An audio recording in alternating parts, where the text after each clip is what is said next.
मुख्यमंत्री भूपेश बघेल ने छत्तीसगढ़ के स्कूलों को लेकर बड़ा फैसला लिया है। अब छत्तीसगढ़ के स्कूलों में रघुपति राघव राजाराम और वैष्णव जन तो तेने कहिए जी का नियमित गायन होगा। इसका ऐलान खुद मुख्यमंत्री ने किया। उन्होंने कहा कि राज्य के बच्चों को महात्मा गांधी के विचारों से संस्कारित करने के लिए उनके इन दोनों प्रिय भजनों का नियमित गायन स्कूलों में किया जाएगा। छत्तीसगढ़ के मुख्यमंत्री भूपेश बघेल ने कहा कि राज्य के बच्चों को गांधी जी के विचारों से संस्कारित करने के लिए उनके दो प्रिय भजन रघुपति राघव राजाराम और वैष्णव जन तो तेने कहिए जी का नियमित गायन छत्तीसगढ़ के स्कूलों में किया जाएगा। मुख्यमंत्री भूपेश बघेल ने आज यहां घोषणा करते हुए कहा कि पूर्व प्रधानमंत्री और भारत रत्न इंदिरा प्रियदर्शनी गांधी और पूर्व उप प्रधानमंत्री सरदार वल्लभ भाई पटेल के व्यक्तित्व में महात्मा गांधी के मूल्यों की मौजूदगी सबसे बड़ी समानता रही। इन दोनों ही विभूतियों के जीवन को गांधी जी के विचारों ने ही गढ़ा था। उन्होंने कहा कि पूरी दुनिया में बदले हुए सामाजिक राजनीतिक परिवेश में गांधी जी के प्रिय भजनों की प्रासंगिकता और बढ़ गई है। आज आवश्यकता इस बात की है कि इन भजनों की मूल भावना को आत्मसात करते हुए उन्हें जीवन में अपनाया जाए। राष्ट्रीय एकता और सामाजिक सौहार्द भारत का मूल स्वभाव है। राजनीति को सेवा का माध्यम बनाने के लिए हम सब का कर्तव्य है कि हम अभावग्रस्त पीड़ितों, दीन दुखियों की पीड़ा को महसूस कर उनकी हर संभव सहायता करें। छत्तीसगढ़ के मुख्यमंत्री भूपेश बघेल ने भी मुख्यमंत्री योगी पर सीधा हमला बोलते हुए उन्हें बुलडोजर नाथ बता दिया। मुख्यमंत्री भूपेश बघेल को कांग्रेस में उत्तर प्रदेश विधानसभा चुनाव का वरिष्ठ पर्यवेक्षक नियुक्त किया गया है। पिछले कुछ दिनों से उन्होंने उत्तर प्रदेश में कांग्रेस को जिताने के लिए तन मन धन झोंक दिया है। प्रियंका की प्रतिज्ञा रैली से पहले गोरखपुर में जिस तरह भूपेश बघेल के बड़े बड़े पोस्टर और होर्डिंग लगे हैं और उन्हें पिछड़ा वर्ग के हितों का संरक्षक बताया जा रहा है, उससे स्पष्ट है कि उत्तर प्रदेश की जातीय समीकरणों वाली राजनीति में कांग्रेस भी अपना गणित दुरुस्त करने में जुट गई है। Bureau report, public news. Chhattisgarh Congress में महासंग्राम जारी है। मुख्यमंत्री भूपेश बघेल, पीसीसी पुनिया और अन्य नेताओं की आलोचना करने पर पीसीसी ने सचिव अरुण भद्रा को नोटिस जारी किया है। भद्रा को 3 दिन के भीतर जवाब देने को कहा गया है। शनिवार को ही महामंत्री अमरजीत चावला के साथ गाली गलौज करने वाले बीओसी चेयरमैन सन्नी अग्रवाल को निलंबित किया गया था और अब पीएल पुनिया की आलोचना पर भद्रा को नोटिस दिया गया है। भद्रा ने अग्रवाल और चावला विवाद को लेकर ही पुनिया पर टिप्पणी की थी। भद्रा निगम मंडल में नियुक्तियों के समय से ही पीसीसी और सीएम को लेकर नाराज चल रहे हैं। उन्हें आरडीए का संचालक बनाया गया था। इसे अपने कद के अनुरूप न मानते हुए भद्रा ने पद अस्वीकार करते हुए अपने ही किसी साथी के लिए पद को त्याग करने की बात कही थी। इससे पहले भद्रा ने शहर अध्यक्ष की दावेदारी करते हुए नियुक्ति न होने पर ऑडियो और वीडियो बयान जारी कर नाराजगी जता चुके थे, लेकिन इस बार पुनिया के खिलाफ बयान देना भारी पड़ गया। प्रदेश कांग्रेस कमेटी के प्रभारी महामंत्री रवि घोष हस्ताक्षरित कारण बताओ नोटिस में कहा है कि भद्रा ने प्रदेश प्रभारी पीएल पुनिया समेत वरिष्ठ कांग्रेसी नेताओं पर अलग-अलग टिप्पणी की है। सोशल मीडिया पर सार्वजनिक रूप से की गई ऐसी टिप्पणी संगठन की छवि धूमिल करती है। ऐसी हरकतें अनुशासनहीनता की परिधि में आती हैं, इसलिए भद्रा को 3 दिन के भीतर जवाब देना है, अन्यथा एक पक्षीय कार्रवाई की जाएगी। इससे पहले पार्टी ने जशपुर विवाद पर भी स्थानीय नेताओं को नोटिस जारी किया था। सन्नी अग्रवाल किसका सिपह सलार है? शहर में मुख्यमंत्री के साथ फोटो लगाकर राम गोपाल गिरीश के बीच उसका फोटो लगाया गया है। इसे कौन बनाया? पुनिया और दोनों आकाओं के ऊपर बड़े लेन देन के आरोप भी लग रहे हैं। कांग्रेस जनों के बीच चल रही बातों के अनुसार ये गंभीर केस में है। उसके बावजूद प्रदेश अध्यक्ष के सामने डॉनगिरी नहीं चलेगी। अपने आकाओं को समझा दो। जय कांग्रेस। भूपेश बघेल, राहुल, प्रियंका जिंदाबाद, अरुण भद्रा। प्रदेश कांग्रेस में लगातार हो रहे संघर्ष की स्थिति को मुख्यमंत्री भूपेश बघेल ने दुर्भाग्यपूर्ण कहा। उन्होंने कहा कि ऐसी बातें नहीं होनी चाहिए, संगठन को इसे संज्ञान में लेना चाहिए। नेता प्रतिपक्ष धर्मलाल कौशिक ने कांग्रेस में विवादों पर कहा कि राष्ट्रीय नेतृत्व कमजोर है, इसलिए कार्यकर्ता मनमानी कर रहे हैं। कार्यकर्ताओं में अनुशासन नहीं है क्योंकि राष्ट्रीय नेतृत्व लगभग खत्म हो चुका है। पत्रकारों से चर्चा में कौशिक ने कहा कि कांग्रेस में गुटबाजी चरम पर है। सभी एक दूसरे का पत्ता काटने में लगे हैं। यहाँ वर्चस्व की लड़ाई चल रही है। कांग्रेस के कार्यकर्ता अपने में मदमस्त हैं। कांग्रेस के सदस्यता अभियान पर नेता प्रतिपक्ष ने कहा कि लोगों की रुचि नहीं है। कांग्रेस में लोकतंत्र खत्म हो चुका है, चुनाव होता नहीं है, इसलिए सदस्यता अभियान बंद कर देना चाहिए। धान खरीदी पर कौशिक ने सरकार पर निशाना साधा। उन्होंने कहा कि सरकार नाच और गाने में मस्त है और किसान पस्त है। भैया सॉफ्टवेयर बिखर गया है, किसान पंजीयन के लिए केंद्र जा रहे हैं और खाली हाथ लौट रहे हैं। Bureau report, public news. नमस्कार, पब्लिक न्यूज में आपका स्वागत है। हम लेकर आए हैं आपके लिए छत्तीसगढ़ की 5 बड़ी खबरें। पंजाब और छत्तीसगढ़ समेत 13 राज्यों और केंद्र शासित प्रदेशों का स्थापना दिवस। प्रधानमंत्री मोदी ने केरल, कर्नाटका, मध्य प्रदेश, छत्तीसगढ़, हरियाणा और आंध्र प्रदेश के लोगों को उनके राज्य स्थापना दिवस पर शुभकामनाएं दी। आज की तारीख बेहद खास है। आज छत्तीसगढ़ के 21 वर्ष पूरे हो गए। 1956 में पहली बार जब भाषाई आधार पर राज्यों को आकार दिया गया तो आंध्र प्रदेश, केरल, कर्नाटका के साथ साथ मध्य प्रदेश ने भी इसी दिन आकार लिया। तभी दिल्ली को केंद्र शासित प्रदेश बनाया गया। वर्ष 2000 में आज ही के दिन अटल बिहारी वाजपेयी सरकार ने मध्य प्रदेश में अलग एक नए राज्य छत्तीसगढ़ का गठन किया था। फुगड़ी डांस करते हुए स्टेज पर गिर गई सांसद फूलो देवी। रायपुर में आयोजित आदिवासी महोत्सव में सांसद फूलो देवी, नेताम और महिला आयोग की अध्यक्ष किरणमयी नायक डांस करते हुए मंच पर गिर पड़ी। इस पर आसपास मौजूद नेताओं की हंसी छूट गई। फिर कुछ ही सेकंड में दोनों महिला मंत्रियों ने खुद को संभाला। मंच पर जब ये घटना हुई तो वहां मुख्यमंत्री भूपेश बघेल भी खुद मौजूद थे। सभी कांग्रेस नेता महुआ झारे गीत पर विदेशी कलाकारों के साथ नाच रहे थे। खुद मुख्यमंत्री भूपेश बघेल अफ्रीकन ड्रम बजाकर डांस कर रहे थे। दंतेवाड़ा में मुठभेड़, 5-5 लाख की इनामी 3 महिला नक्सली ढेर।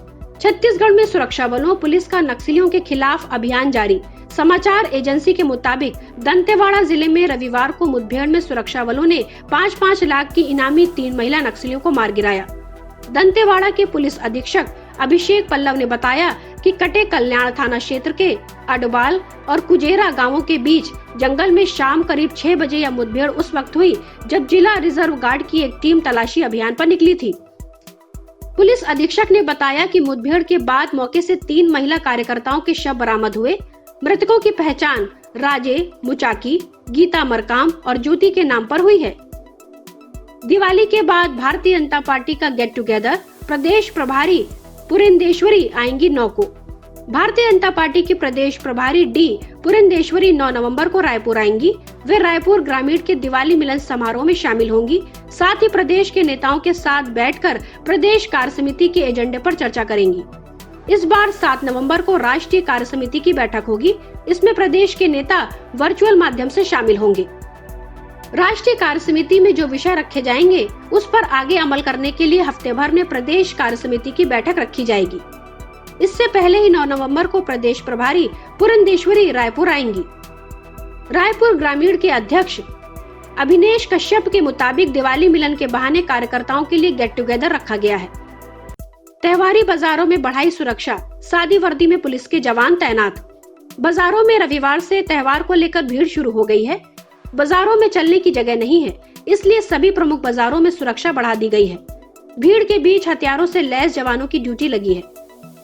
बाजार में पहले जहां घटना हो चुकी है या जहां पर गिरोह के सक्रिय होने की आशंका है, वहां सादी वर्दी में पुलिस वालों को लगाया गया है। बाजार की सुरक्षा में 700 से ज्यादा पुलिस वाले तैनात किए गए हैं।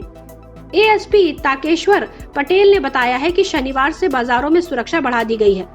बाजारों के भीतर पैदल पेट्रोलिंग कराई जा रही है क्योंकि त्योहार के समय दूसरे राज्यों से आकर गिरोह घटनाएं करते हैं। Bureau report, public news.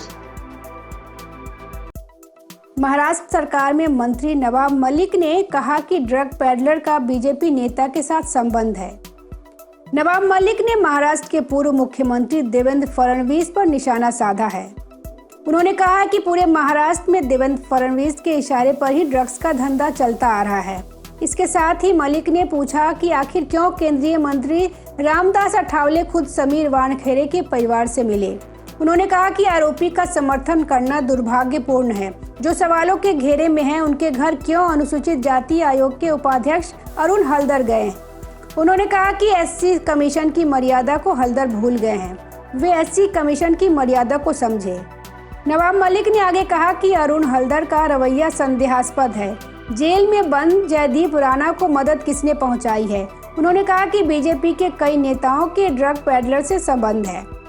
वहीं नवाब मलिक के आरोपों पर देवेंद्र फडणवीस ने पलटवार करते हुए कहा कि नवाब मलिक के अंडरवर्ल्ड से संबंध है। इसके सबूत मीडिया को दूंगा।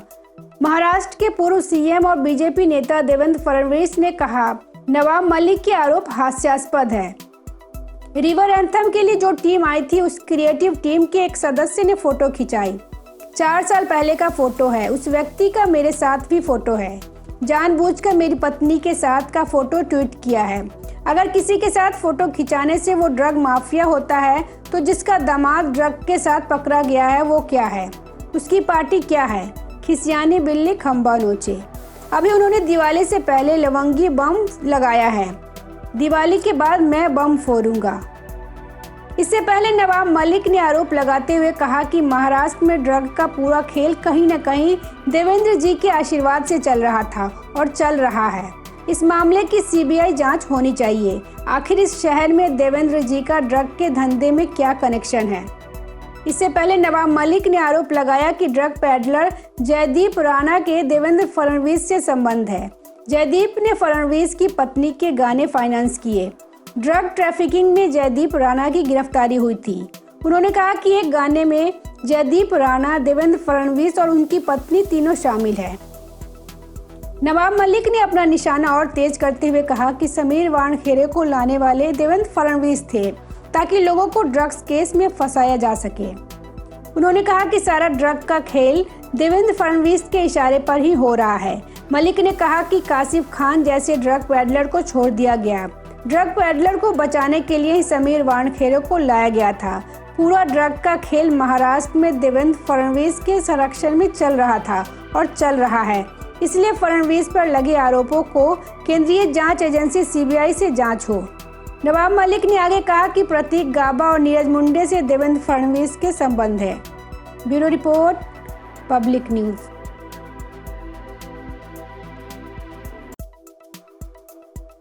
उत्तर प्रदेश की सियासी जमीन पर सत्तारूढ़ भाजपा भले ही मजबूत दिख रही हो, पर राजनीतिक चुनौतियां कम नहीं है। खासकर कोरोना, किसान आंदोलन और महंगाई के मुद्दों पर कोई भी दल पूरी तरह आश्वस्त नहीं दिख रहे हैं। सत्ता पक्ष के साथ विपक्ष की भी इसी तरह की चिंता है। बड़े दलों को चुनावी वैतरणी पार करने को छोटे दलों को साधना पड़ रहा है। छोटे दल भले जिलों तक सीमित हो, लेकिन यह छोटा आधार बड़े दलों के लिए बड़ा संबल बन सकता है। चुनावी रणनीतिकारों का मानना है कि उत्तर प्रदेश में सत्ता के दोनों दावेदार भाजपा और विपक्षी सपा को भले ही नतीजों में बड़ी सफलता मिले, पर चुनावी रणनीति में छोटे दलों को नकार पाना उनके लिए संभव नहीं। इसकी वजह राजनीतिक और सामाजिक हालात है। 2 महीने पहले गृह मंत्री अमित शाह ने सहयोगी दलों को साधने की प्रक्रिया शुरू कर दी थी। यूपी में बीते चुनाव के दौरान 300 से ज्यादा सीटों का बहुमत लेकर आई सत्तारूढ़ भाजपा भी सहयोगी दलों को साथ लेकर चल रही है। अपना दल और निषाद पार्टी के साथ उसने समझौता किया हुआ है। वह छोटे मोटे नए सहयोगियों को भी साथ जोड़ने के लिए तैयार है। सुहेल देव भारतीय समाज पार्टी के ओम प्रकाश राजभर अभी भी सपा के साथ हैं, पर चुनाव तक कौन कहां होगा कहा नहीं जा सकता। समाजवादी पार्टी राजभर के साथ महान पार्टी को भी साथ लेकर चल रही है। पश्चिमी यूपी में अपनी पकड़ मजबूत करने के लिए जयंत चौधरी के रालोद के साथ भी उसका चुनावी सहयोग रहेगा। इनके बीच में कांग्रेस अपनी ताकत बढ़ाने की कोशिश में है, पर वह जमीन से ज्यादा माहौल में सक्रिय दिख रही है। बसपा की सक्रियता जमीनी है, ज्यादा तामझाम उसमें दिखाई नहीं देता है। यूपी में कोरोना की दूसरी लहर के बाद लोगों की समस्याएं बढ़ी, उनके अंदर आक्रोश जरूर हो सकता है। इसी तरह किसान आंदोलन की तासीर गर्म है। लखीमपुर खीरी की घटना ने इसमें आग में घी का काम किया है। इससे पश्चिमी यूपी से तराई तक की राजनीतिक पर व्यापक प्रभाव पड़ने की संभावना है। महंगाई को लेकर आमतौर पर सत्ता पक्ष भाजपा को ही नुकसान होता रहा है। ऐसे में भाजपा को सरकार बरकरार रखने के लिए एक एक वोट तक पहुंच पाना होगा। इसमें अपनी ताकत के साथ सहयोगी दलों का पूरा सहयोग भी जरूरी है। Bureau report, public news.